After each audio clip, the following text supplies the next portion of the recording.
Vivir sin esperanza en este mundo sería un horrendo caos.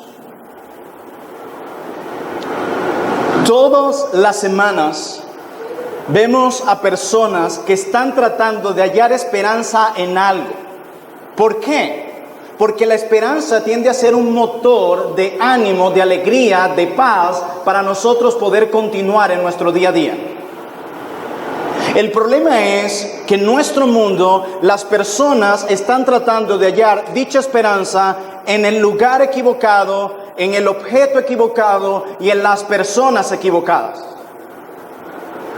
Algunos tratan de hallar su esperanza en el dinero, viven para el dinero, se desviven para el dinero, descuidan a sus familias por el dinero, se sumergen en el pecado por el dinero y ese es su Dios. Algunos pueden tratar de hallar su esperanza en el trabajo porque el trabajo les brinda esa seguridad que ellos están buscando día a día. Otros tratan de hallar su esperanza en el placer, dando rienda a la carne de una manera desenfrenada y pecaminosa. Y por eso siempre terminan con el mismo vacío y la misma insatisfacción de donde empezaron. Pero el cristiano debe y halla su esperanza únicamente en Dios. Dice la Biblia desde el Antiguo Testamento que Dios es nuestra roca fuerte. Es allí donde nuestras vidas pueden estar ancladas y nunca serán removidas. Esa es la esperanza del verdadero creyente. Dios y solamente Dios. La esperanza bíblica siempre está tomada de la mano de una promesa. De hecho, eso también sucede en el aspecto secular. Las personas que viven hallando una esperanza en algo es basado en alguna promesa que han recibido. Pero nosotros los cristianos, nuestra esperanza bíblica está afianzada en cosas que Dios nos ha dicho y que creemos que Él va a cumplir. Por lo tanto, la fe, la esperanza y las promesas son una especie de trío que siempre deben andar juntos. Y lo que yo quiero mostrarles hoy es que la esperanza en las cosas de este mundo, en medio de las pruebas más difíciles, la Biblia le puede llamar una esperanza muerta. Pero la esperanza arraigada en las promesas reales de Dios, la Biblia le llama una esperanza viva. Y de eso quiero que hablemos hoy. Y es por eso que quiero que me acompañen a la primera carta del apóstol Pedro y que podamos ver en dónde y en qué está anclada esa esperanza que Dios ha prometido para nosotros, sus hijos. Primera carta del apóstol Pedro, vamos a leer los versos 3 al 9. Y aunque vamos a leer del verso 3 al 9, solo vamos a limitarnos hasta el verso 6 y el próximo domingo predicaré el resto. Leemos primera carta del apóstol Pedro, capítulo 1, verso 3. Bendito el Dios y Padre de nuestro Señor Jesucristo, que según su grande misericordia nos hizo renacer para una esperanza viva por la resurrección de Jesucristo de los muertos, para una herencia incorruptible, incontaminada, inmarcesible, reservada en los cielos para vosotros, que sois guardados por el poder de Dios mediante la fe para alcanzar la salvación que está preparada para ser manifestada en el tiempo postrero, en lo cual vosotros os alegráis, aunque ahora por un poco de tiempo, si es necesario, tengáis que ser afligidos en diversas pruebas, para que sometida a prueba vuestra fe, mucho más preciosa que el oro, el cual aunque perecedero se prueba con fuego, sea hallada en alabanza, gloria y honra, cuando sea manifestado Jesucristo, a quien amáis sin haberle visto, en quien creyendo, aunque ahora no lo veáis, os alegráis con gozo inefable y glorioso, obteniendo el fin de vuestra fe, que es la salvación de vuestras almas. Amén. La iglesia a la que el apóstol Pedro escribe se encuentra en una persecución debido a la fe en Cristo. No es debido a sus pecados que ellos están sufriendo. Ellos están sufriendo debido a su fe en el Señor Jesucristo. En aquellos tiempos, creer en Cristo implicaba la misma muerte. Implicaba el rechazo de tu familia, implicaba el rechazo de tus amistades, implicaba el rechazo de tu nación. Abrazar el cristianismo era sinónimo de alcanzar la muerte. Y esta es la iglesia que está aquí, a quien Pedro escribe. Y yo quiero que veamos brevemente el propósito por el cual Pedro escribe. Acompáñenme al capítulo 5 de esta misma carta, versículo 12. Ya sabemos que está viviendo esta congregación. Ahora yo quiero que veamos el propósito por el cual Pedro escribe a esta congregación. Dice primera carta de Pedro, capítulo 5, versículo 12, lo siguiente: por conducto de Silvano, a quien tengo por hermano fiel, os he escrito brevemente, número 1, amonestándoos, número 2, y testificando que esta es la verdadera gracia de Dios en la cual estáis. O sea, Pedro escribe cada palabra aquí para que ellos vean la gracia en la cual ellos están, los regalos de gracia que ellos poseen por el solo hecho de estar en Cristo. Este es el propósito por el cual Pedro escribe. Y él comienza esta carta luego de un saludo diciéndole las siguientes palabras a estos hermanos. Y yo quiero que nos paseemos por estos versículos y que podamos mirar más allá de nuestras pruebas. Así he titulado mi sermón: mirando más allá de las pruebas. Dice el verso 3 del capítulo 1 de Pedro: bendito el Dios y Padre de nuestro Señor Jesucristo. El apóstol Pedro comienza aquí con una doxología. Comienza aquí con unas palabras de exaltación a Dios. Bendito sea Dios, bendito sea Él. Hermanos míos, él pudiera haber pensado o comenzado su carta dirigiéndose a los hermanos directamente, pero él comienza con adoración, exaltando al Dios que nos ha salvado. Él es Dios y Padre de nuestro Salvador Jesús. Hermanos míos y amigos que estamos aquí, la adoración involucra nuestra mente. Nuestra mente, porque ella requiere creer verdades acerca de Dios. Y cuando esas verdades llegan a nuestra mente acerca de Dios y son creídas, escuchen bien, por medio de la fe, ellas penetran todo nuestro corazón y dan como resultado admiración, gozo y reverencia y alegría a Dios. Cuando las verdades que nosotros leemos acerca de Dios en la Santa Escritura son creídas por medio de la fe, ellas penetran el corazón del cristiano y lo conducen a una admiración, gozo y alegría a Dios, y lo llevan a decir como Pedro: bendito sea Dios. Eso es lo que es la adoración. Ella fluye de las verdades de la palabra, pero no solamente verdades que son escuchadas, sino creídas. El pastor Rubén el miércoles en su clase sobre la rendición de cuenta nos recordaba un aproximado de sermones y clases que hemos recibido este año. Y eso da un aproximado de unos 100 sermones. De esos 100 sermones que ustedes han recibido cada semana, ¿cuántos de esos han sido creídos? Porque solamente cuando las verdades acerca de Dios son creídas, es así como éstas resultan en adoración. Mientras tanto, si esas palabras no son creídas, solo añadirán culpa sobre ti el día del juicio, más nada. Solo te harán un hombre intelectualmente sabio, pero espiritualmente muerto. Y la pregunta que a mí me surge al ver este acto de adoración de Pedro al iniciar esta carta es: ¿qué motiva al apóstol Pedro a adorar a Dios de esta manera? ¿Qué motiva al apóstol Pedro a exaltar a Dios de esta manera? Y yo quiero darles 5 realidades en esta mañana únicamente. 5 realidades que sirvieron de impulso y motivación para que el apóstol Pedro pudiese adorar a Dios de esta manera. ¿Recuerda mi definición de adoración? Es cuando las verdades de Dios son creídas por medio de la fe con nuestra mente, ellas pasan a nuestro corazón y dan como resultado una admiración, gozo y reverencia a Dios. Veamos estas 5 realidades de cerca y quiero comenzar con la primera y está en nuestro texto.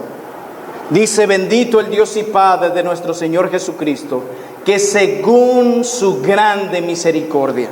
La primera realidad que motiva al apóstol Pedro a adorar a Dios de esta manera es la gran misericordia de Dios que él ha recibido. Si hay algo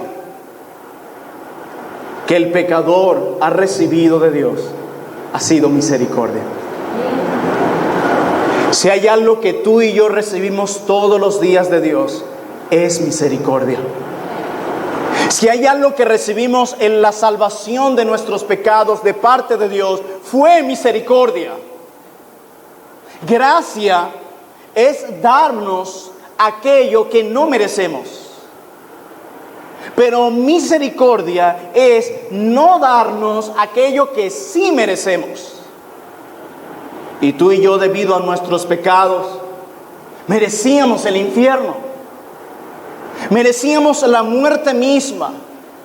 Desde el mismo instante en el que cometimos nuestro primer pecado, merecíamos ser cortados de esta tierra, conducidos al infierno, castigados por un Dios justo, sin excusa alguna. No existe ningún inocente en esta tierra. Todos somos culpables de violar la ley de Dios. Allí empieza la salvación de un hombre. Cuando éste reconoce que ha pecado contra Dios, cuando éste no se justifica de su pecado ni intenta ocultarlo, cuando él reconoce como David: contra ti, solo he pecado y he hecho lo malo delante de tus ojos, es allí cuando el cristiano, cuando el hombre pecador alcanzará misericordia. Eso es lo que dice el proverbio: el que oculta su pecado no prosperará nunca. Pero el que lo confiesa y se aparta, ese alcanzará misericordia. La Biblia describe a nuestro Dios como un Dios de misericordia. Y noten lo que Pedro dice: no es cualquier misericordia, por su gran misericordia. Es grande, es enorme, es incalculable. La misericordia que Dios derrama. Dios hoy me ha extendido su misericordia. Ayer me extendió su misericordia. El jueves me extendió su misericordia. Toda esta semana Dios me mostró su misericordia. ¿Y a ti? Y Pedro dice: la primera realidad que me impulsa a mí a decir bendito sea Dios es su misericordia. Pedro dice: lo primero que sirve de motor en mi vida para que yo exalte a Dios en medio de las penurias más grandes es que yo he sido receptor de su misericordia. Yo he sido el recipiente de esa misericordia. Yo he recibido esa misericordia. De hecho, gracias a esa misericordia, tú y yo tenemos vida eterna en su nombre. Si no fuese por su misericordia, todos los que estamos aquí estaríamos perdidos. Incluso si tú estás aquí sin Cristo, tú necesitas de esa misericordia. Y Pedro ahora nos da la segunda realidad que lo motiva a él a adorar y a exaltar a Dios.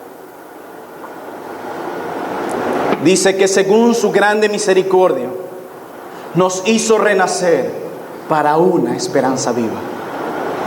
Pedro está diciendo en segundo lugar que la verdad acerca del nuevo nacimiento, acerca de la regeneración, es un impulso para él adorar a Dios. La Biblia dice que todos los hombres tienen que nacer de nuevo, que todos los hombres tienen que ser regenerados, que todos los hombres en esta tierra y de todos los tiempos han necesitado y necesitan un nuevo corazón. El sábado en la mañana tenía de visita a mi madre en casa. Ella lamentablemente no es creyente. Todavía tengo la esperanza de que pueda ser así. Y yo compartía mi devocional de Primera de Pedro con ella. Y hablábamos de lo duro del corazón de aquellos que se llaman ser cristianos y no lo son. Y ella me decía, yo conozco a fulano de tal, pero él vive como un inconverso. Él se dice ser cristiano, pero en su vida no lo es. Y yo le digo, sí, él necesita una transformación verdadera.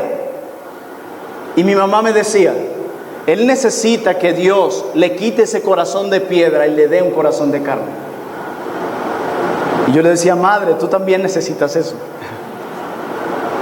Tú también necesitas que Dios te realice una operación a corazón abierto urgente.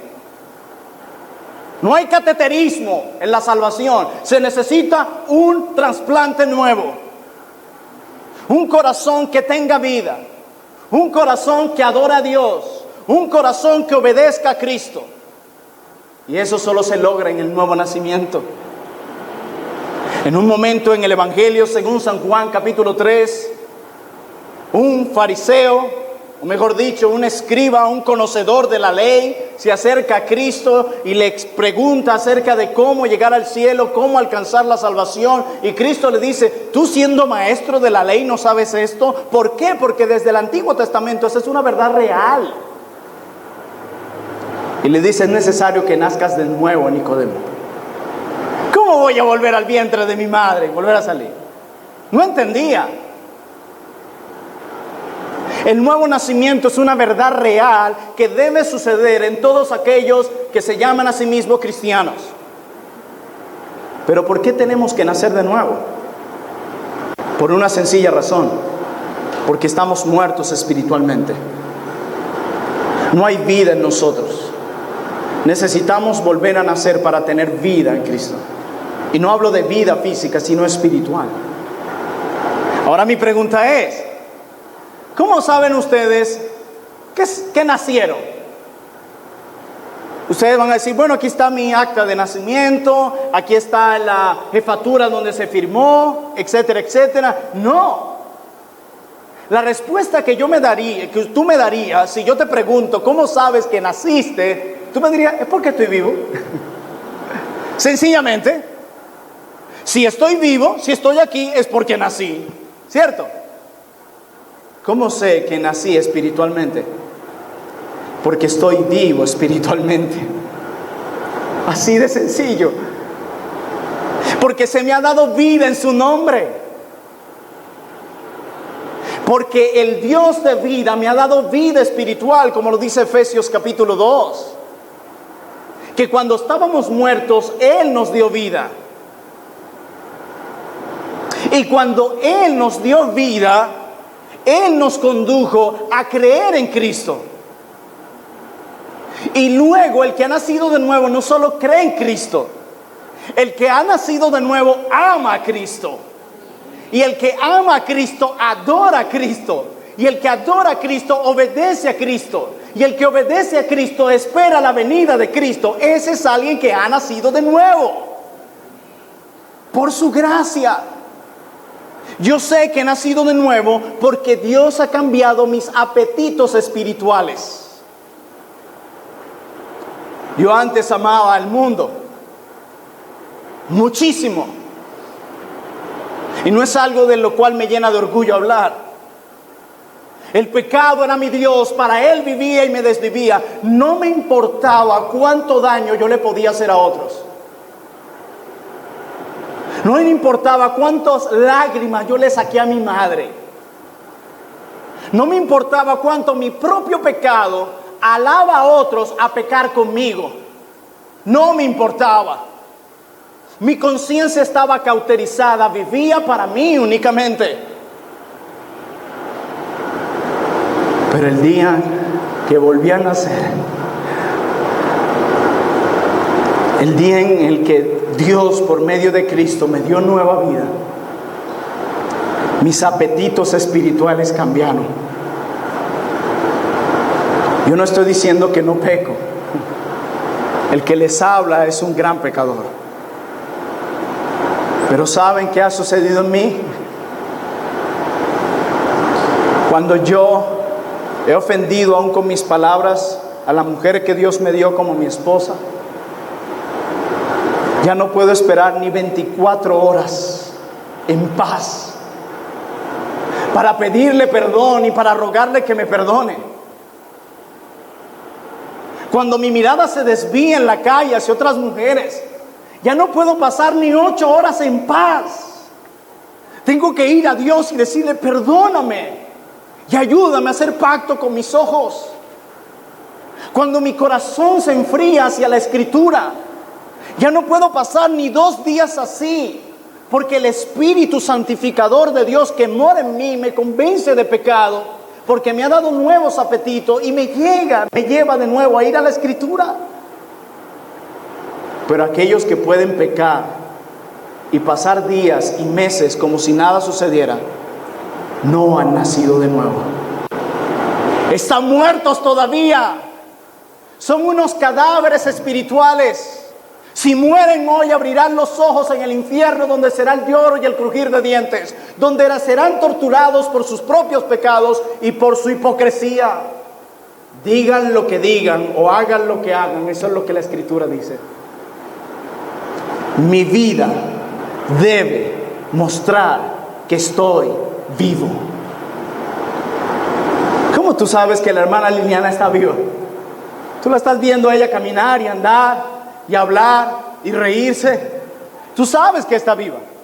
Su vida habla acerca de su estado.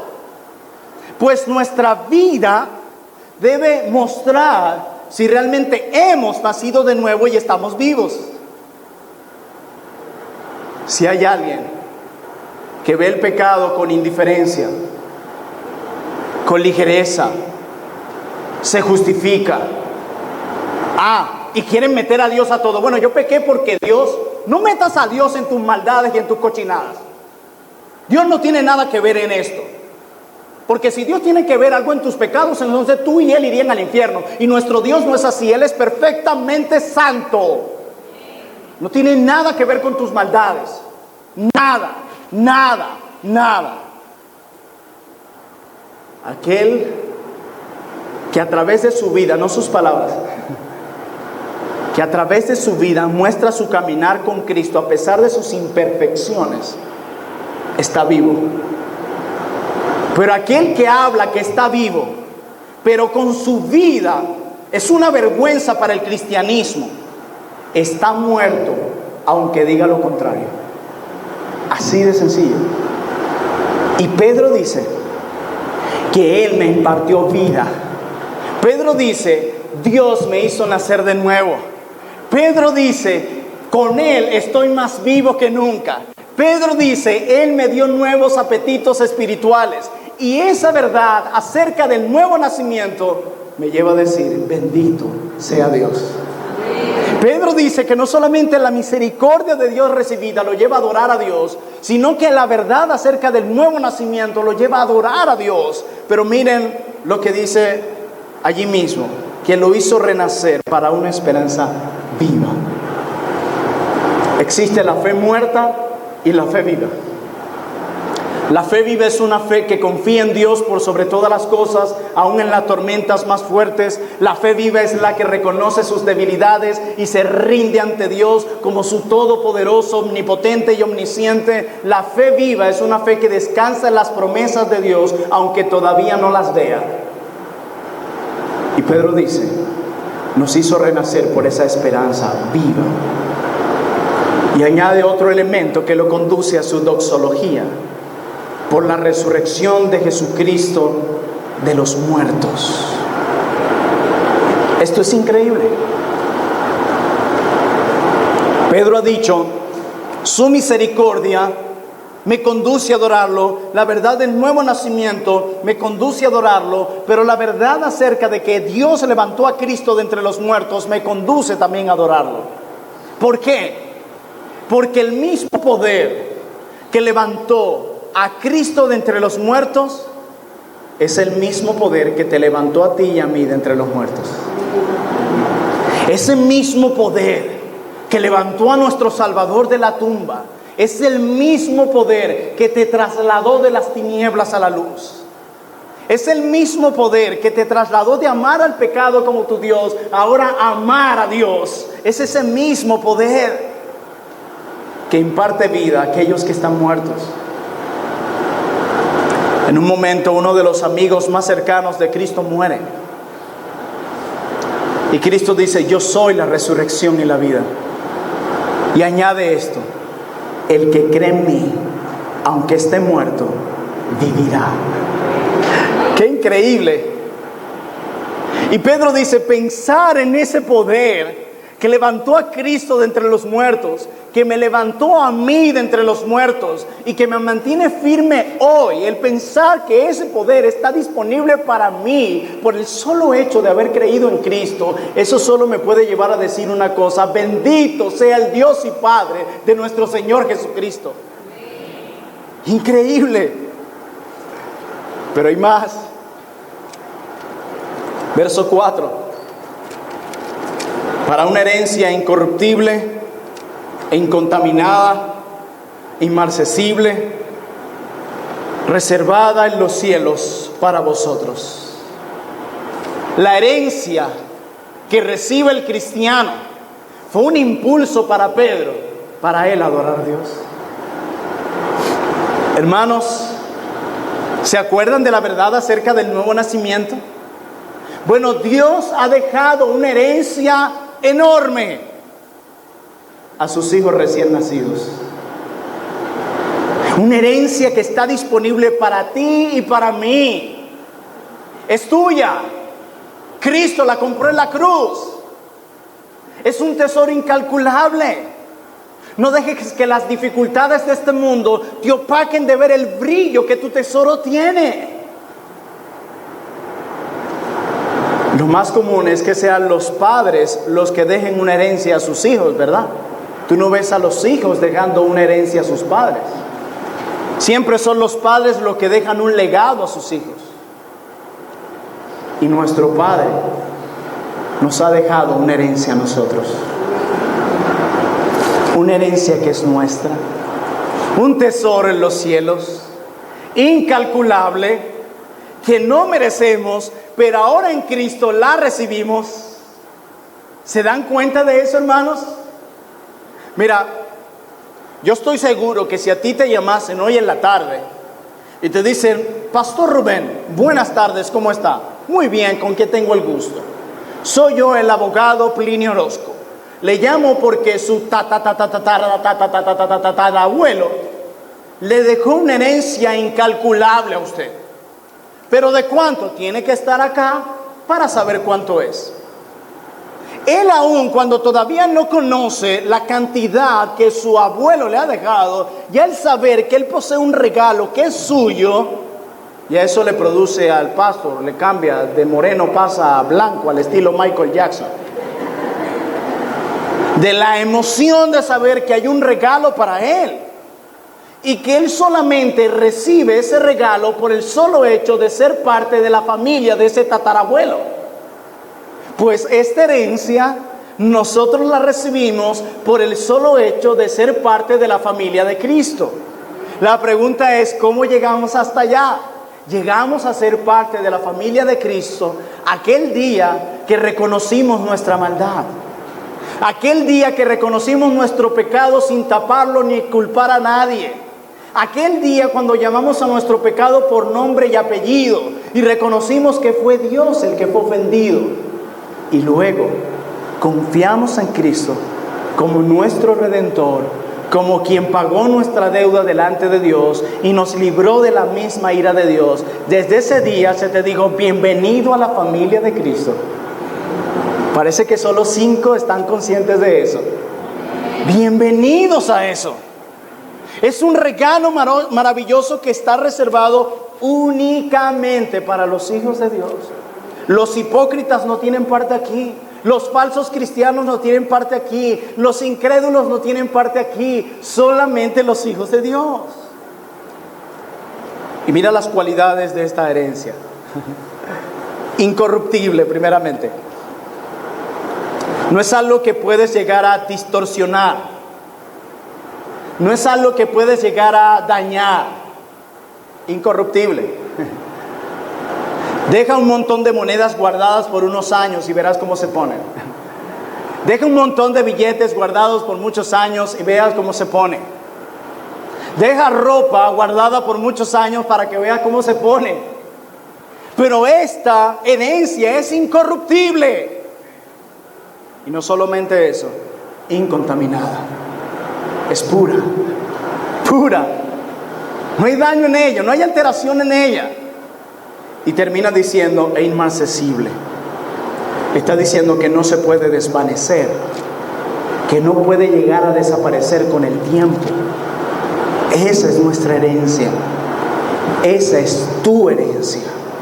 Es tuya, para ti. La ha comprado Cristo para ti. ¿Se acuerdan el propósito de la carta de Pedro? Recordarles a los hermanos que están en la gracia. Estos son parte de los regalos de gracia que tú y yo tenemos.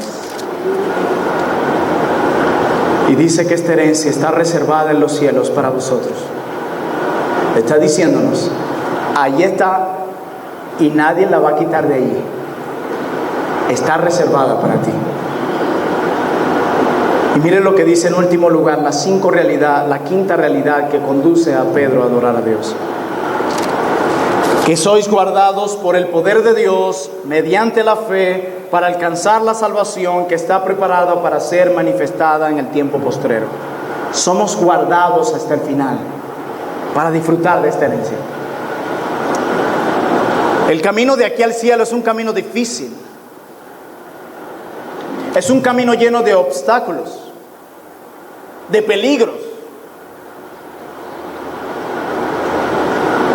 Pero tener la seguridad de quien conduce este autobús camino a casa es Dios, te da seguridad. Cuando mis padres de muy pequeños nos llevaban a Colombia, el camino era muy largo, eran 2 días de recorrido. Y el camino era muy fuerte.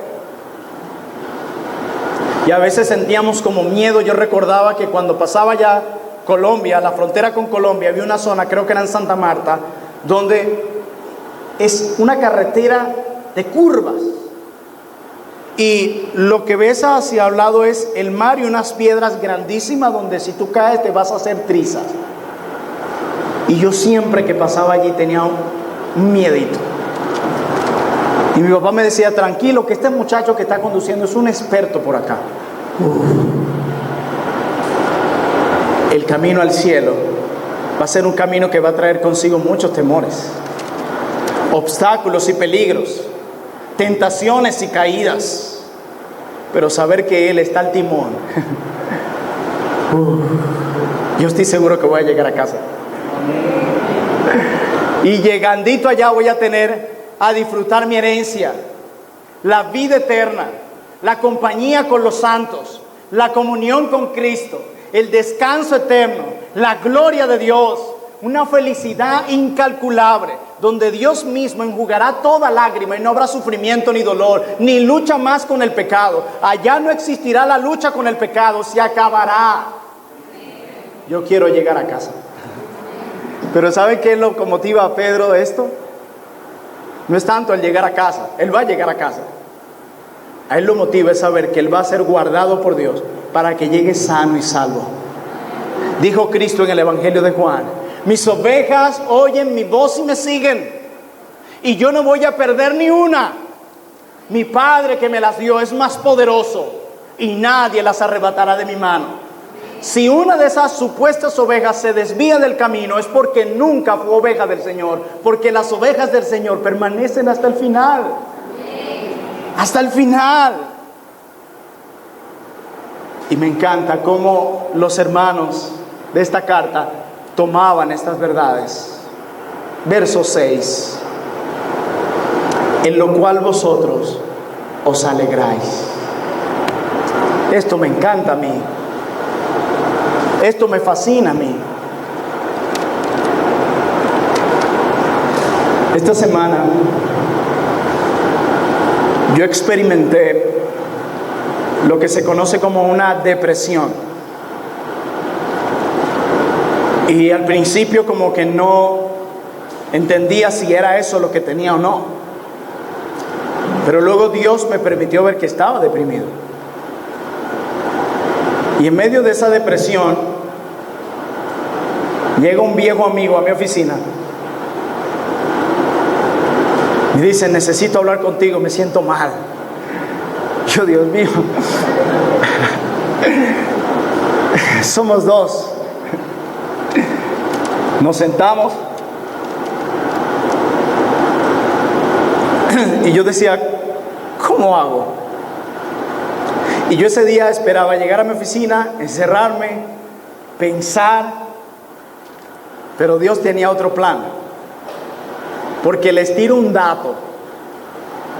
Nuestro Dios, su meta principal no es cambiar las circunstancias, aunque Él puede cambiarlas o no. Pero es que la meta principal de Dios es cambiarnos a nosotros. Nosotros todos los días nos levantamos orando para que Dios cambie las circunstancias, pero muy pocas veces oramos para que Dios nos cambie a nosotros. Y ese día Dios pretendía no cambiar mis circunstancias, Él quería cambiarme a mí. Y leímos la Escritura, oramos juntos. Y era un viejo amigo que tenía meses yo sin verlo por acá. Hoy está aquí. Oramos juntos. Y el Señor comenzó a trabajar en mí. Todavía me sentía deprimido un poco. Y el viernes me levanto en la mañana y le digo a mi esposa, Katy, me siento deprimido. Ella me anima y me guía a la palabra. Y la carta que comenzaba a estudiar ese día era la primera carta de Pedro. Y llegué a este pasaje. Y cuando llegué al verso 6, y en esto vosotros os alegráis. Yo dije, ¿qué me pasa a mí? Yo tengo muchas razones por las cuales estar contento hoy. Su misericordia, el nuevo nacimiento, una herencia, un ser guardados para disfrutar de esa herencia. Todo eso es mío. Yo tengo que alegrarme en la salvación, porque es que todos estos aspectos vienen de la salvación. Quiere decir que un cristiano puede hallar su gozo, su esperanza y su ánimo en la doctrina de la salvación. Es allí donde está todo. Es allí donde todo comienza. Es por eso que Pedro comienza por allí.